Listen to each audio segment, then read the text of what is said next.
여기까지. 자, 남들은 막 유럽 여행도 가는데 우리는 하이스트 여행 왔군요. 그래서 우리가 또 고객님들을 위해서 에어컨 빵빵하게 틀었죠. 살짝 군대 체험하는 거. 창문도 없어요. 빵빵이. 야, 원래 백화점하고 하고는 창문이 없어. 고객님들이 시간 가는 줄 몰라야 되거든. 시간이 있다.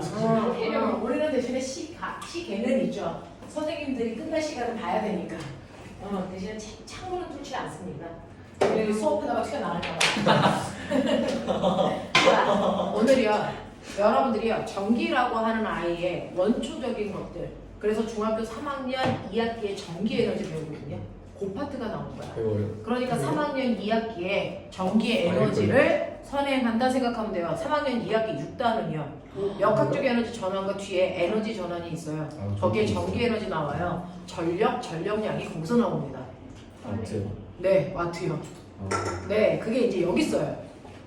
됐어? 그래서 그거에 대한 얘기를 좀 해보도록 하자라는 얘기입니다. 그래서 선생님하고 하셔야 되는 거 전기 에너지고요. 여러분들은 지금 배우는 거지만 물투 내용에서 배우는 거지만 중학교 2학년 아이들은 고2 때 배워요. 고3이 아니고 물론 내용으로 내려갔어요. 아이고. 네, 그래서 화이팅 동건 이라는 거. 자, 그래서 이 부분이 조금 중요하게 됐다. 그래서 우리가 지금 하셔야 되는 건 전기 파트인데요. 물리원에 있는 전기 파트의 상식은 여러분들이 알고 계세요. 물리원은요, 전기를 뭐 시키자? 발생시키자 이거예요. 전기를 발생시키자. 이게 물리원의 핵심 내용이었어요. 그러면 전기를 발생시키는 방법에는 뭐가 있다? 뭐가 있다? 두 가지. 물리원을 했잖아, 이 새끼들아. 정전기. 그래서 네, 전기를 발생시킨다는 건 사실은 모든 물질은 더 이상 쪼갤 수 없는 원자로 되어 있는데 원자 속에는 플러스 전기를 띠고 있는 아이도 있고 마이너스 전기를 띠고 있는 아이도 있는데 얘네들의 전기적 세기, 멋진 말, 전하량의 세기가 뭐해? 같아. 예를 들면 나트륨 같은 경우에 원자 번호가 11번이라서요. 양성자 몇 개 있어요? 11개 있어요. 자, 근데 그 바깥쪽에 전자도 몇 개 있어요? 11개 있어. 전기적 세기가 똑같은 무슨 상태입니까? 중성 상태를 유지하고 있는 걸 우리가 원자라고 부릅니다. 그래서 모든 물질은 전기적 성질을 띠고 있는 입자를 가지고 있지만 균형을 유지한 중성 상태에 없다라는 거야. 그래서 물질이 전기적 성질이 드러나지 않는데 그러면 전기를 발생시키려면 얘네들이 가지고 있는 전기적 성질이 드러나게끔 해야 돼. 중성을 깨야 돼. 자, 그럼 중성을 깨뜨리기 위해서 둘 중에 하나를 없애거나 더 들어오게 하면 되지. 자, 이때 누굴 이동시킨다 우리는? 전자를 이동시킨다. 그래서 전기를 발생시킨다는 건 전자를 뭐 시키는 거냐면 이동시키는 건데 실제로 너네가 알고 있는 것처럼 중학교 2학년 때요. 회로도에서 전기가 흐르던 흐르지 않던 전자는 뭐하고 있니? 언제나 이동해요. 됐어? 실제로 이렇게 도선 속에 있을 때요. 전자가 언제나 이동하고 있는 상태, 이 상태. 그래도 얘는 전기를 띠고 있지 않잖아요. 그러면 전기를 띈다는 얘기는 전자를 이동시킬 때 어떻게 이동시켜야 전기를 띠게 할 수 있는 거니? 한 방향으로 전자를 이동시켜야 전기적 성질이 드러나게 되는 거야. 왜? 전자가 한쪽으로 쏠리는 현상이 생기니까. 알겠어? 이렇게 전자를 한 방향으로 이동시켜서 전자를 쏠림 현상을 만드는 게 전기를 발생시키는 거야. 그래서 전자를 이동시킨다는, 전기를 발생시킨다는 얘기는 전자를 이동시킨다는 얘기인데 이걸 그냥 이동시키는 게 아니고 한 방향으로 이동시켜 쏠림 현상을 만들어야 되는 거지. 이게 전기를 발생시키는 거야. 자, 그러면 이런 식으로 전기를 발생시키기 위해서는요. 서로 다른 두 물질이 있다면 그 두 물질 사이에서의 전자가 한쪽 방향으로 다른 물질 쪽으로 이동하게 하면 돼. 그러면 A는 전자를 잃는다. A는 전자를 잃으니까 무슨 띠게 되고요?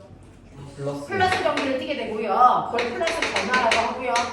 화학 시간에는 양이온이라고 하는 거고요. 맞아? 전자를 얻은 애는 마이너스 전하를 띠게 되겠죠. 이런 식으로 전자를 한 방향으로 이동시켜 전기적 성질이 드러나게 한단 말이야. 그러면 이쪽으로 전자가 건너왔어. 건너온 후에 여기 있는 전자는 계속 움직이니 가만히 있니? 여기에 가만히 있어요. 다른 곳으로 안 가요. 됐어? 한 지점에 전자들이 가만히 있는 걸 우리는 뭐라 그런다? 이거를 정지된 전기를 만들었어요. 라고 해서 중학교 2학년 때 정전기라고 배워요. 정지된 전기를 만듭니다. 그러면 실제로요. 이거 가라. 네, 허리 아파 그만 서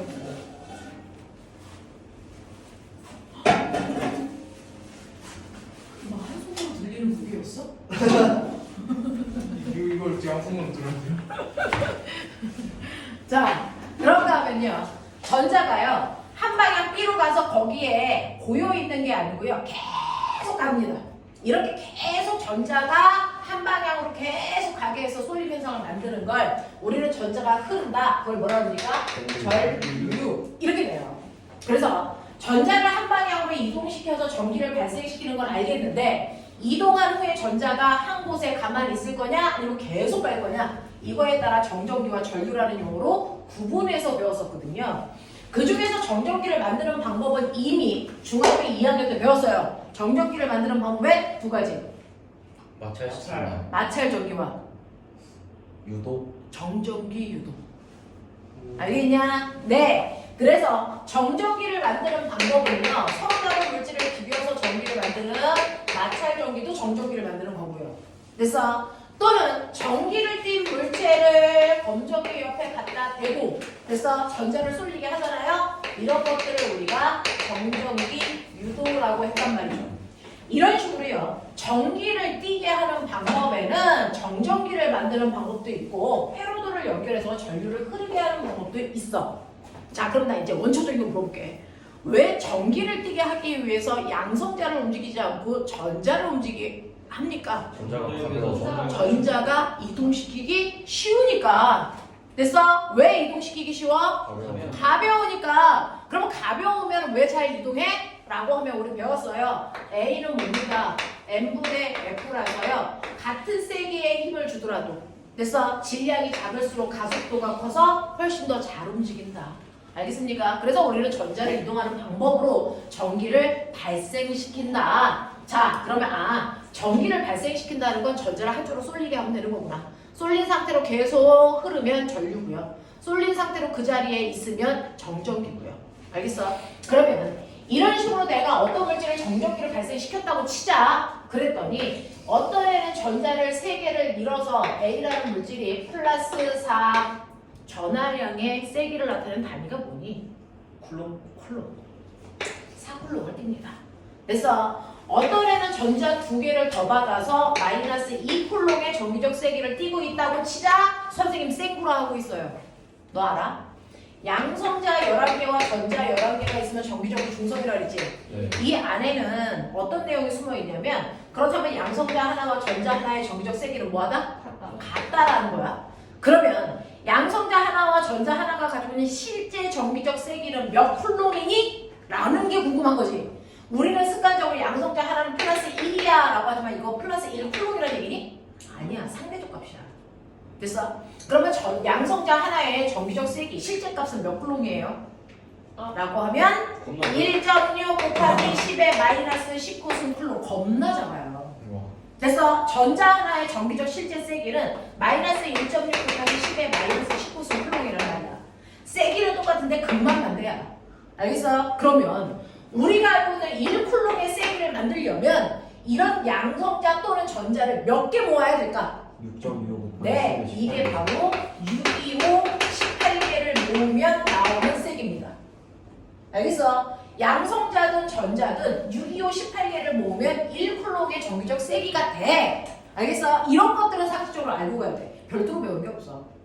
자, 그렇다면 우리가 회로도에서 전류가 흐를 때요. 여기에 흐르는 전류가 1A가 흘러요. 라고 한다면 1A의 의미는 뭐냐? 전류의 세기가 1A야 라고 할 때 1A의 의미는 뭐냐? 1쿨롬의 의미는 이런 건데 1A의 의미는요. 전류가 흐르는 도선을 딱 단면을 봤을 때 이제 이게 지나가는 전자의 수 전자의 개수가 몇 개면 1A인데 6.25 곱하기 10의 18제곱해. 자, 625, 18개가 돼서 얼마 동안에 지나가면 그런데 1초. 그렇죠. 그래서 1A라는 거의 정의는요. 그래서 1초라는 시간 동안에 1쿨롬계의 전하가 움직이는 세기 이걸 1A라고 한 거야. 그러면 1초라는 시간 동안에 만약 10쿨롬의 전하가 지나갔다. 그럼 이거 뭐라고 하면 돼? 10A라고 하면 된단 말이야. 그래서 우리는 전류는 I라고 하고요. 시간은 T라고 하고 전하량은 Q라고 쓰는 습관이 있어요. 라지 Q로 쓸 때도 있고요. 스몰 Q로 쓸 때도 있어요. 그래서 Q라고 쓰는 습관이 있습니다. 그래서 여러분들이 알아두셔야 되는 거 우리 분수 쓰기 싫잖아요. 그래서 Q는 뭐다? IT가 요거 하나만 살짝 머릿속에 넣고 계시죠. 됐어. 전하량이라고 하는 쿨롬 값은 전류의 세기에다가 흐른 시간 Q를 곱해도 전하량을 얻을 수 있구나라는 거야. 네. 네. 자, 그러면 이런 식으로 우리가 기본적인 용어들을 살짝 머릿속에서 끄집어냈다면 여러분들이 칠판에 보시는 것처럼 전기를 띤 입자가 있어요. 전기를 띤 입자를 우리가 뭐라 그러냐면 물리에서는 검정화라고 하고요. 화학에서는 이온이라고 불러요. 됐어? 그 새끼예요. 자, 그리고 둘 사이에 떨어져 있는 거리 R값이 2m다 이렇게 하자고요. 그러면 전기를 띤 입자 사이에는 당연히 뭐가 생기니? 전기력이 생깁니다. 됐어? 전기를 띤 입자들 사이에는 서로 밀거나 당기는 힘이 생깁니다. 자, 당기는 힘?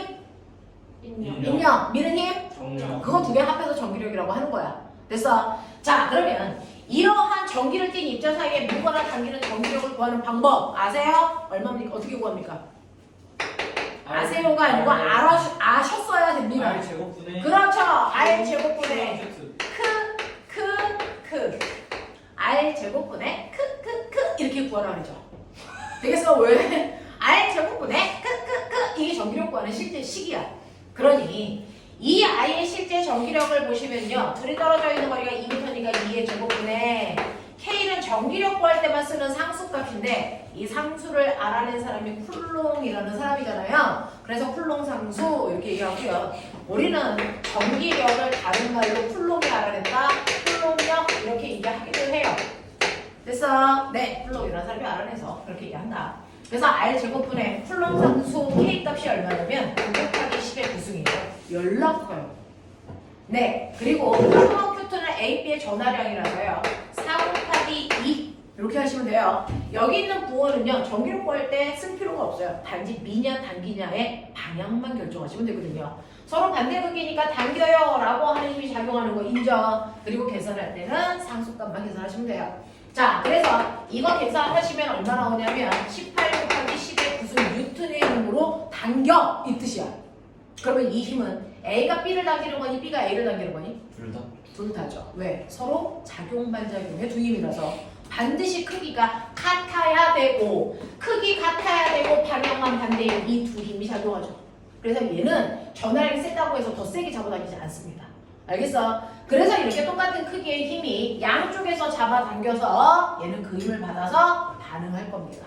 되겠죠? 자, 이런 식으로 전기를 띤 입자 사이에는 서로를 잡아당기거나 미는 전기력이라고 하는 뭐가 작용한다? 힘이 작용한다. 알겠어? 근데 꼬맹아 잘 봐. 이런 힘이 작용했는데 이 새끼를요.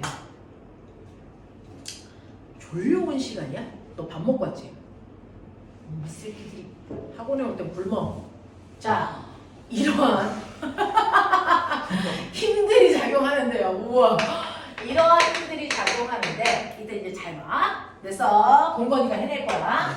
자, 여기에다가요. 동건아, 빠른 속도로 해. 얘는 그대로 놔두고 얘 2m 떨어져 있는데 저는 마이너스 1쿨롱이 아니고요. 마이너스 4분의 11쿨롱짜리 놓을 거야. 자, 전기력. 4, 잠깐만요. 4. 자, 그럼 허가가 모범을 보여줄 거야. 허준, 하자. 그러면 여기에 5분의 플러스 37쿨롱이 있어. 자, 이제 해. 전기력. 더 어려워졌잖아요. 아니에요. 37, 8, 9가 뭐시죠? 자, 자, 여기에다가요. 이거 아니고요. 11분의 17쿨롱을 갖다 놓을 거면 시작. 전기력 얼마일까? 열심히 계산해야겠죠. 수건 빨리 해. 이런 거죠. 그래서 이런 식으로요. A라고 하는 어떤 물질을 고정시켜놓고 떨어진 거리도 고정되어 있더라도 그래서 B에 놓여있는 물질의 전하량이 그때그때 달라지면 전기력이라고 하는 값을 새롭게 구해야 되는 불편함이 있잖아요. 네. 됐죠? 그러면 그러한 불편함을 해소해서 전기력을 쉽게 구하는 방법이 없을까? 있다라는 겁니다. 그래서요. 똑같은 힘이지만 우리는 이 전기력이라고 하는 Q2의 전하가 받는 실제 전기력을 구할 수도 있지만 이렇게 구하면 Q2에 들어가는 I의 전화력이 달라질 때마다 다시 구해야 되는 불편함이 있어서 우리는 어떻게 할 거냐면 모든 정기적 현상을 설명할 때는 기준 전하를 줍니다. 플러스 1쿨롱이 정기적 현상을 설명할 때 사용되는 기준인 I예요. 그래서 여기에 처음에 플러스 1쿨롱이 있다고 치고 전기력을 구하세요. 됐어? 플러스 1쿨롱에 있다고 치고 전기력을 구할 거야. 그럼 10쿨롱. 5 곱하기 11 의미가 R 제곱분의 뭐니? K 크, Q 크, 1 크죠? 이거 곱할 필요 있어 없어? 없어요. 없어. 그래서 기준 전화와 주고받는 됐어. 힘의 크기는 R제곱분의 크크로 계산하시면 되는데 만약에 이렇게 해서 값이 나왔다. 만약에 그 값이 10이 나왔다. 근데 1쿨롱이 아니고 4분의 11쿨롱이면 어떻게 하면 돼? 4분의 11 4분의 11배만 하면 되잖아요. 됐죠? 만약에 11분의 17이면 몇 배 하면 돼? 11분의 17배만 곱하면 되거든요.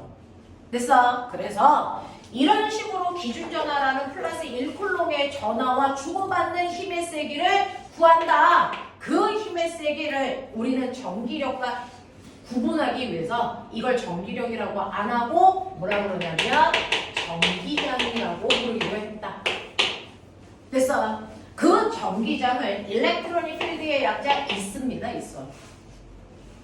됐어? 네. 그래서 전기장의 세기를 구해 라고 하면 그 위치에 플러스 1쿨롱을 놓고 전기력 구해. 이 뜻이야. 알겠어? 전기장이라는 건 플러스 1쿨롱의 전하와 주고받는 힘의 크기를 얘기한다.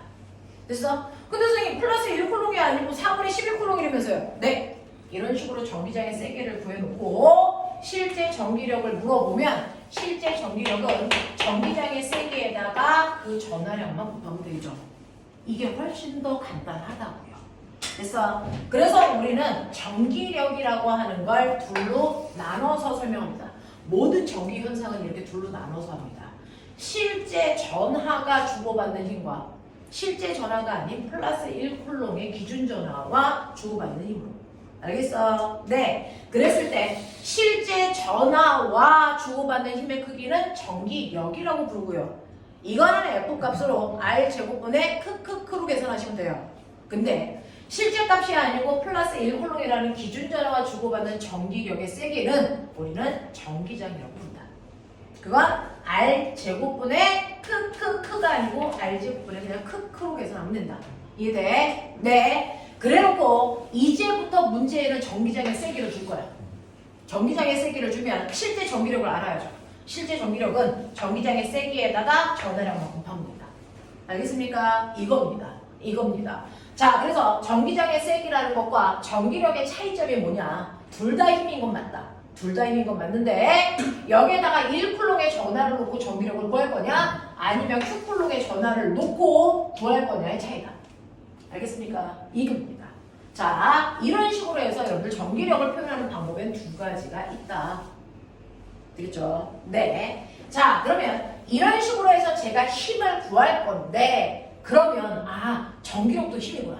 힘은 무조건 방향과 크기를 가지고 있는 벡터 값이네. 맞죠? 자, 힘이라고 하는 전기력도 벡터입니다. 그러니까 플러스 전기를 띠고 있는 입자가 있고요. 마이너스 전기를 띠고 있는 입자가 이렇게 있다고 치자.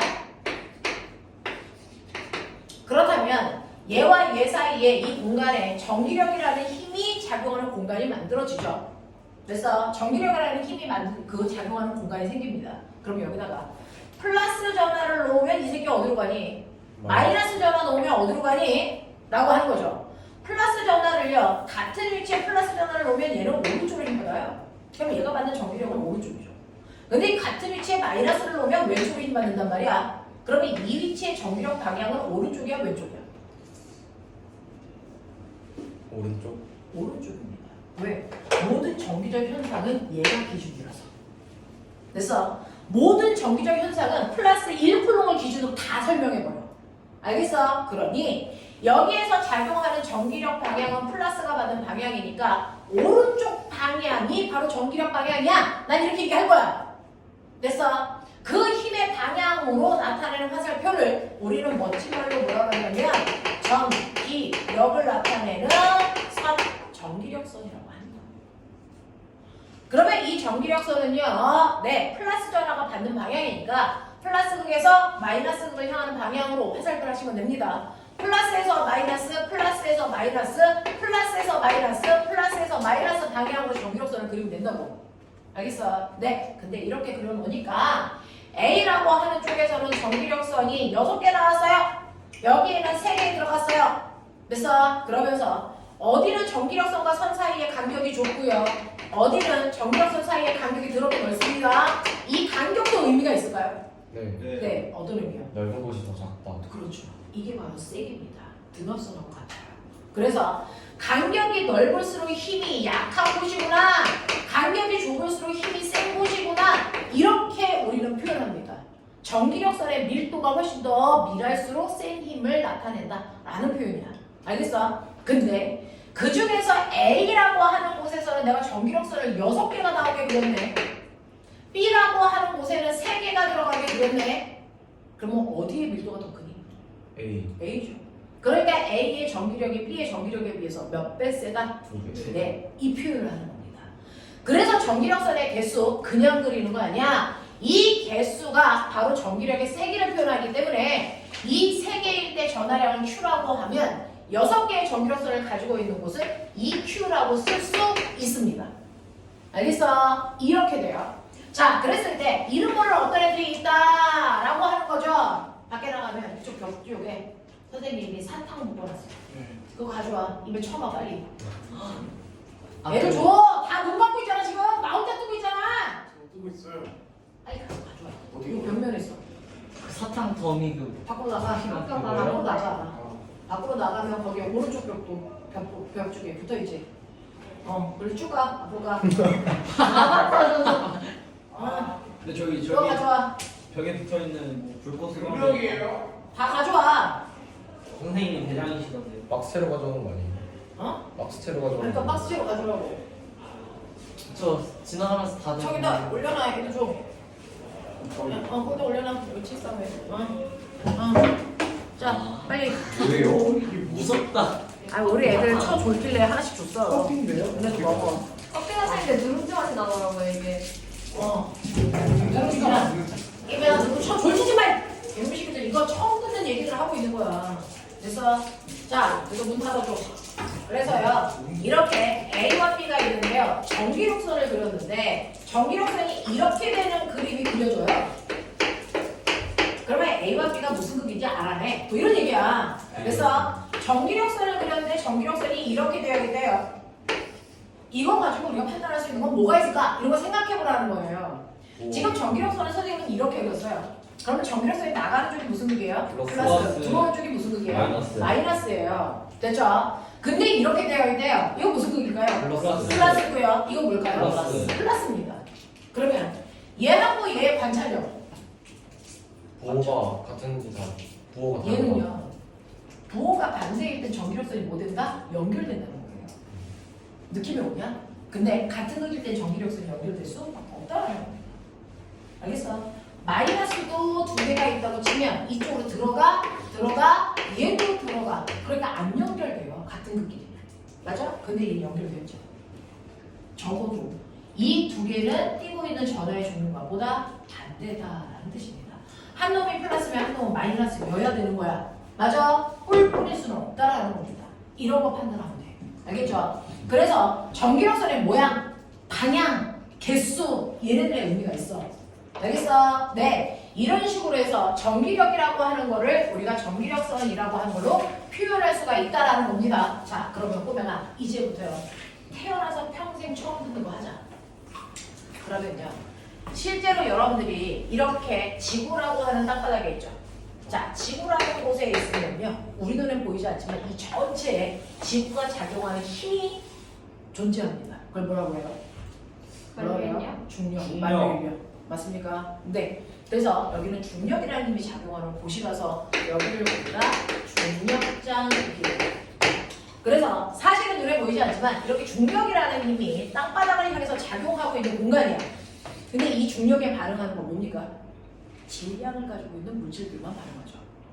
됐어? 그래서 질량을 가지고 있는 물질들이 중력의 영향을 받아 모두 다 중력 방향으로 내려와서 땅바닥에 이렇게 붙어 있는 겁니다. 맞아요? 자, 그래서 지구가 이렇게 mg라고 하는 중력을 작용하니까 얘는 못 올라가. 근데 나 얘 들어 올리고 싶어. 그쵸? 그쵸? 자, 그럼 얘를 들어 올릴 때 필요한 최소한의 힘 얼마? mg죠.